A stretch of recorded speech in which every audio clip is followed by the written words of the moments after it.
ಈ ಸಂಗೀತ ಮಹಾ ಸಂಭ್ರಮದಲ್ಲಿ ನಾವು ಸಂಗೀತವನ್ನ, ಸಾಹಿತ್ಯವನ್ನ ಸ್ವರಗಳ ಮೂಲಕ ಸಂಭ್ರಮಿಸ್ತಾ ಇದ್ದೀವಿ. ಇಂಥ ಒಂದು ಸುಸಂದರ್ಭದಲ್ಲಿ ಯುಗದ ಕವಿ, ಜಗದ ಕವಿ, ರಾಷ್ಟ್ರ ಕವಿ ಕುವೆಂಪು ರವರನ್ನ ಈ ಸಂಗೀತ ಸಂಸ್ಥಾನದಲ್ಲಿ ನೆನೆದು ಈಗ ಈ ನಮ್ಮ ವೇದಿಕೆ ಪಾವನವಾಗುವಂತಹ ಸಮಯ. ಈ ರಸ ಋಷಿಯ ಸಂಭ್ರಮಕ್ಕೆ ಕುವೆಂಪುರವರ ಕುಟುಂಬ ನಮ್ಮ ವೇದಿಕೆಗೆ ಜೊತೆಯಾಗ್ತಿದ್ದಾರೆ. ವೇದಿಕೆ ಮೇಲೆ ಸ್ವಾಗತಿಸಿ ರಾಷ್ಟ್ರ ಕವಿ ಕುವೆಂಪುರವರ ಮಗಳು ತಾರಿಣಿ, ಅವರ ಅಳಿಯ ಚಿದಾನಂದ ಗೌಡ, ಮೊಮ್ಮಗಳು ಸುಷ್ಮಿತಾ ಹಾಗೂ ಮರಿ ಮೊಮ್ಮಗಳು ಅರ್ಣ.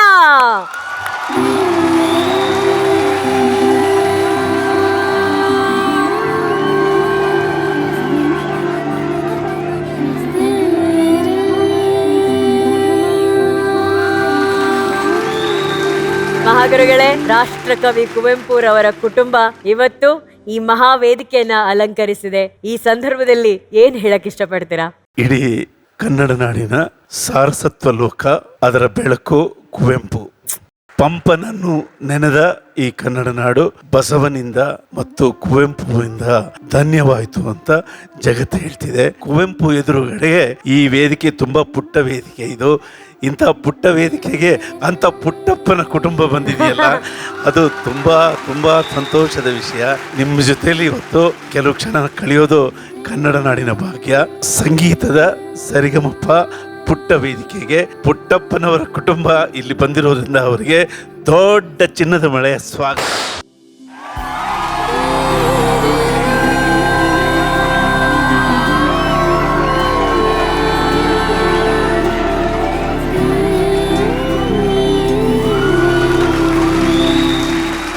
ಅಮ್ಮ, ನಾವು ಅಂದ್ರೆ ಪಠ್ಯ ಪುಸ್ತಕಗಳಲ್ಲಿ, ಭಾವಚಿತ್ರಗಳಲ್ಲಿ, ಪದಗಳಲ್ಲಿ, ಹಾಡುಗಳಲ್ಲಿ, ಸಾಹಿತ್ಯದಲ್ಲಿ ಕುವೆಂಪು ಅವರನ್ನ ನೋಡಿದೀವಿ, ನೆನೆದಿದ್ದೀವಿ. ಆದ್ರೆ ನೀವು ಅವರ ಮಗಳು, ಏನ್ ಹೇಳಕ್ ಇಷ್ಟಪಡ್ತೀರಾ ನೀವು ಈ ವೇದಿಕೆ ಮೇಲೆ? ಅವರ ಒಂದು ಈ ಸುತ್ತು ನಡೀತಾ ಇದೆಯಲ್ಲ ಇಲ್ಲಿ. ಅವರಿಗೆ ಸಂಗೀತ ಅಂದ್ರೆ ಬಹಳ ಇಷ್ಟ ಇತ್ತು ತಂದೆಯವರಿಗೆ.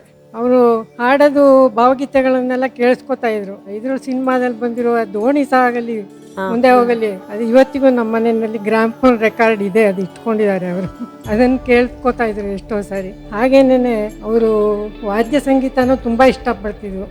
ದೊರ್ಸಾಮಯ್ಯಂಗಾರರು ವೀಣೆಯನ್ನು, ಹಾಗೆ ಗೋಟು ವಾದ್ಯ ನಾರಾಯಣ ಅಯ್ಯರ್ ಅವರ ಗೋಟು ವಾದ್ಯವನ್ನು ತುಂಬಾ ಕೇಳಿಸ್ಕೊತಾ ಇದ್ರು. ನಾಗಮಂಗಲದ ಮಹಾಜನತೆ ಅವರಿಗೆ ಒಂದು ನಾಟ್ಯ ಸರಸ್ವತಿಯ ವಿಗ್ರಹವನ್ನು ಕೊಟ್ಟಿದ್ರು. ಅದನ್ನ ನೋಡ್ತಾ ತಂದೆಯವರು ವೀಣೆ ಕೇಳ್ತಾ ಕಣ್ಮುಚ್ಕೊಂಡು ಕೂತಿದ್ರು.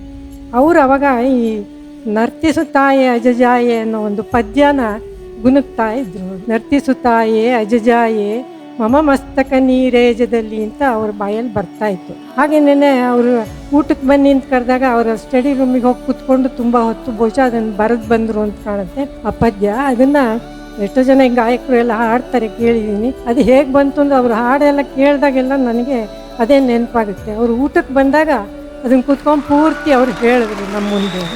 ಎಷ್ಟು ಚೆನ್ನಾಗಿ ಅದನ್ನ ವರ್ಣಿಸಿದ್ರು ನೋಡಿ ಮಹಾಗುರುಗಳೇ. ಅಂದ್ರೆ ಆ ಫುಲ್ ಸಿನಾರಿಯೋನ ಅಷ್ಟು ಚೆನ್ನಾಗಿ ವರ್ಣಿಸಿ ನಮ್ಮನ್ನು ಅಲ್ಲಿ ಕರ್ಕೊಂಡು ಹೋಗಿ ಅದನ್ನ ಎಂಜಾಯ್ ಮಾಡಿಸಿದ್ರು. ಅಮ್ಮ, ಇನ್ನಷ್ಟು ವಿಷಯಗಳು ಮಾತಾಡೋದಿದೆ, ಅವ್ರ ಬಗ್ಗೆ ಇನ್ನಷ್ಟು ವಿಷಯಗಳು ನಿಮ್ಮಿಂದ ನಾವು ಕೇಳಿ ತಿಳ್ಕೊಳ್ಳೋದಿದೆ. ಆದ್ರೆ ಈ ಒಂದು ವಿಷಯ ಈಗ ವೇದಿಕೆ ಮೇಲೆ ಏನ್ ನಡೆಯುತ್ತೆ ಆಕ್ಟು, ಇದು ಕುವೆಂಪು ಅವರಿಗೆ ಕೊಡ್ತಾ ಇರುವಂತಹ ಒಂದು ಟ್ರಿಬ್ಯೂಟ್. ಅದನ್ನ ನೀವು ನೋಡ್ಬೇಕು ಅನ್ನೋದು ನಮ್ಮೆಲ್ಲರ ಆಸೆ. ದಯಮಾಡಿ ಕೂತ್ಕೊಳ್ಳಿ ಪ್ಲೀಸ್.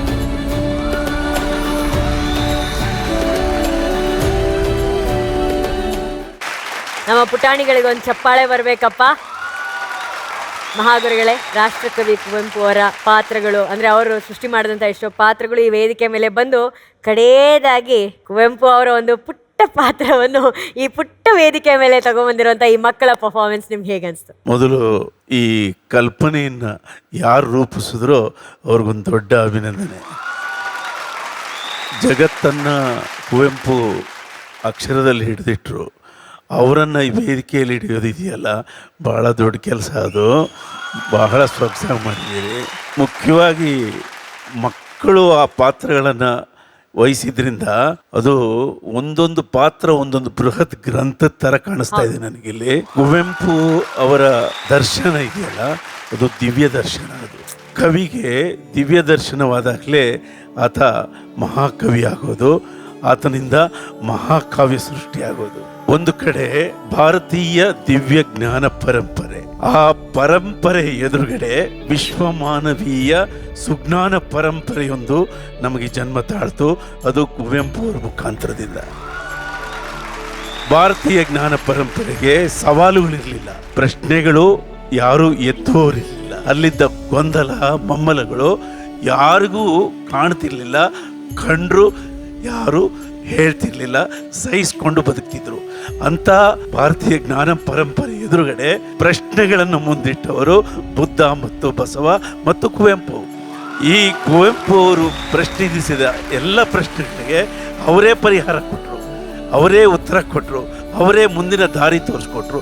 ಅದು ಒಂದು ದೇಶದ ಇಡೀ ಮನುಷ್ಯತ್ವವನ್ನು ಎತ್ತಿ ಹಿಡಿಯುವ ದೊಡ್ಡ ಕೆಲಸ.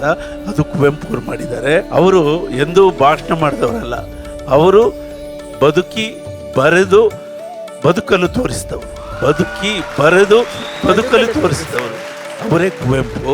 ನಾವು ನಿಜವಾಗಲೂ ಪುಣ್ಯವಂತರು ಕುವೆಂಪುವನ್ನು ಪಡೆದದಕ್ಕೆ. ಈ ವೇದಿಕೆ ನಿಜವಾಗ್ಲೂ ಧನ್ಯವಾಯಿತು. ಓ ನನ್ನ ಚೇತನ ಹಾಗೂ ನೀ ಅನಿಕೇತನ.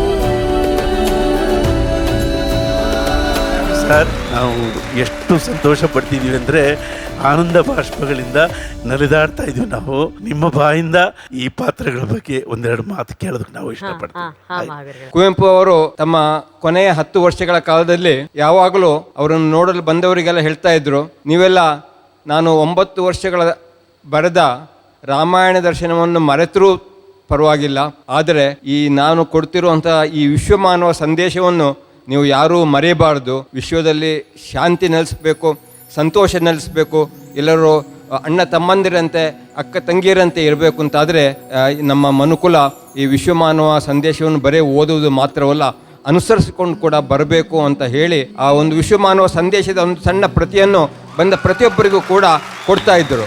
ಆ ತತ್ವ ಇಂದು ನಾನು ಈ ಎಲ್ಲ ಪಾತ್ರಗಳಲ್ಲೂ ಕೂಡ ನೋಡ್ತಾ ಇದ್ದೀನಿ. ಇದನ್ನು ನೋಡಿ ನನಗೆ ಅತೀವ ಆನಂದ ಆಗಿದೆ. ಧನ್ಯವಾದಗಳು ಸರ್. ಮಹಾಗುರುಗಳೇ, ಕುವೆಂಪು ಅವರು ಸೃಷ್ಟಿ ಮಾಡಿದಂಥ ಈ ಎಲ್ಲ ಪಾತ್ರಗಳ ಎಷ್ಟೋ ಪಾತ್ರಗಳಲ್ಲಿ ನಿಮಗೆ ಬಹಳ ಇಷ್ಟವಾದಂಥ, ಮನಸ್ಸಿಗೆ ಹತ್ತಿರವಾದಂಥ ಪಾತ್ರ ಯಾವುದು? ಊರ್ಮಿಳಾ. ಊರ್ಮಿಳಾ. ಊರ್ಮಿಳಾ ರಾಮಾಯಣದಲ್ಲಿ ಮಹಾ ದೋಷಕ್ಕೆ ಗುರಿಯಾದವಳು, ಮಹಾ ದುಃಖಕ್ಕೆ ಗುರಿಯಾದವಳು, ಮಹಾ ತಿರಸ್ಕಾರಕ್ಕೆ ಗುರಿಯಾದವಳು ಊರ್ಮಿಳಾ. ಸೀತೆ ರಾಮ ಕಾಡಿಗೆ ಹೊರಡ್ತಾರೆ, ಅವ್ರ ಜೊತೆಯಲ್ಲಿ ಲಕ್ಷ್ಮಣ ನಾನು ಬರ್ತೀನಿ ಅಂತ ಒಂದೇ ವ್ರತ ಹಿಡಿದು ಹೊರಟು ಬಿಡ್ತಾನೆ. ಆದ್ರೆ ತನಗೊಬ್ಬಳು ಹೆಂಡತಿ ಇದ್ಲು, ಅವಳು ಯೌವನಸ್ಥೆ, ಅವಳನ್ನು ನಾನು ಬಿಟ್ಟು ಹೋಗ್ತೀನಿ ಅಂತ ಕ್ಷಣ ಮಾತ್ರ ಕೂಡ ಯೋಚನೆ ಮಾಡಲಿಲ್ಲ. ಅವನು 14 ವರ್ಷ ಅವನು ಕಾಡಿನಲ್ಲಿ ಅಣ್ಣನ ಸೇವೆ ಮಾಡಿಕೊಂಡು, ಸೀತೆಯನ್ನು ಹುಡ್ಕೊಂಡು, ರಾವಣನನ್ನು ಸಂಹಾರ ಮಾಡಿಕೊಂಡು ಯಾವುದೋ ಕೆಲಸದಲ್ಲಿ ತೊಡಗಿದ್ದ. ಅರಮನೆಯಲ್ಲಿ ಅಷ್ಟೈಶ್ವರ್ಯಗಳಿದ್ದರು. ಆ ಊರ್ಮಿಳೆ ಏನೇನೂ ದಿಕ್ಕಿಲ್ಲದೆ, ಧ್ಯಾನವಿಲ್ಲದೆ, ಗಂಡನಿಲ್ಲದೆ, ಗುರಿ ಇಲ್ಲದೆ, ಕನಸಿಲ್ಲದೆ ಬದುಕ್ತಾಳಲ್ಲ, ಆ ಪಾತ್ರ ನನಗೆ ಬಹಳ ಇಷ್ಟವಾಗಿತ್ತು. ಅದನ್ನು ಕುವೆಂಪು ಅವರು ರಾಮಾಯಣ ದರ್ಶನದಲ್ಲಿ ಬಹಳ ಸೊಗಸಾಗಿ ಆಕೆಗೊಂದು ಮಹತ್ವವನ್ನು ಕೊಟ್ಟಿದ್ದಾರೆ.